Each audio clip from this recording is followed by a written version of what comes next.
का साघे तू हर घर का साघे का रांधे हजी लाली भाजी लाली भाजी लाली भाजी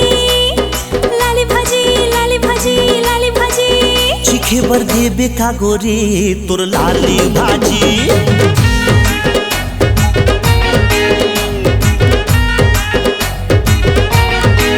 चिखे बर देबे का गोरी तोर लाली भाजी मनला भाई मंचली तोर तिवरा भाजी नहीं मन मन मोर ललचा दिल मुहमा चाहे पानी तो हल्लो भलो भैया दिल नहीं मन मन मोर ललचा दिल मुहमा चाहे पानी तो हल्लो भलो भैया दिल तू हर हाथ के रांधे सब्जी डारे हफोरन के मेथी बड़ मिठ मिठ लागे सुंदरी चिखे बर देबे का गोरी तोर लाली भाजी अवना खा लेवा जी हमर लाली भाजी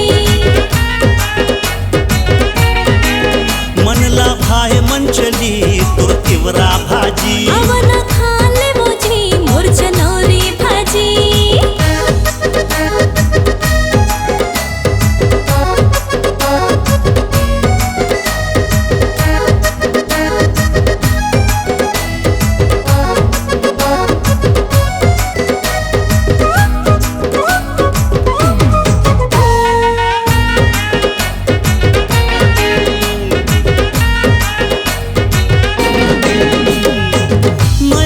फोरल्ला डार के मया के लहसुन माँ बघार के सुरता करे हो भाजी साग के नींद नहीं आही आधी रात के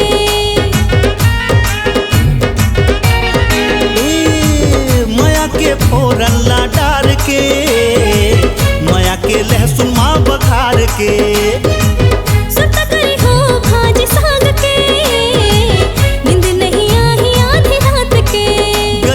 खुशबू आथे गजब के लागे स्वाद चाट चुमके अंग्रेजी भर के खा लो भात गजब के खुशबू आथे गजब के लागे स्वाद चाट चुमके अंग्रेजी भर के खा लो भात अरे कुंवर कुंवर डोके डो बतर माहे चोपे चो खाहू में झपक के संगवारी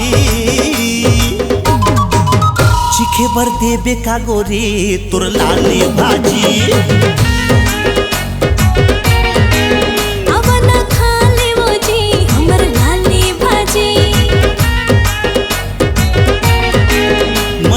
भाई मंचली तोर तिवरा भाजी अवना खा लेवो जी मोर जनौरी भाजी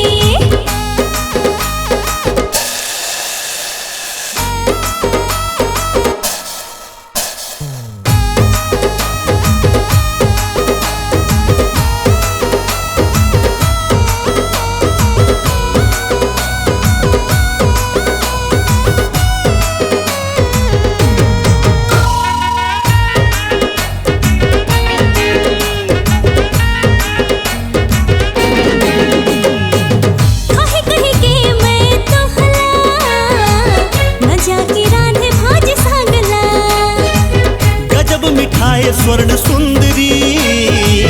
मुला तो बता दे एकर राजला कहे कहे के मैं तो हला मजा के रांध भाज सागला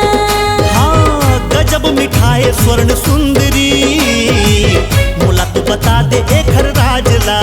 रोज मिलही असली स्वाद भी हकल जवाजी ए हाथ के रांधे खाए बर हाथ थामली हो जी रोज मिलही असली स्वाद भी हकल जवाजी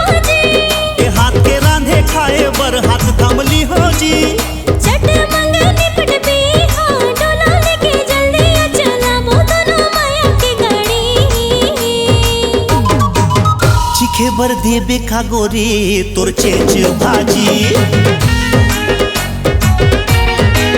तू हर बार रांधे हमो जी हमर चेचे भाजी ए मनला भाई मन चली तोर कर मत्ता भाजी अब ना चीख ले वो जी हमर लाले भाजी चीखे बर देबे का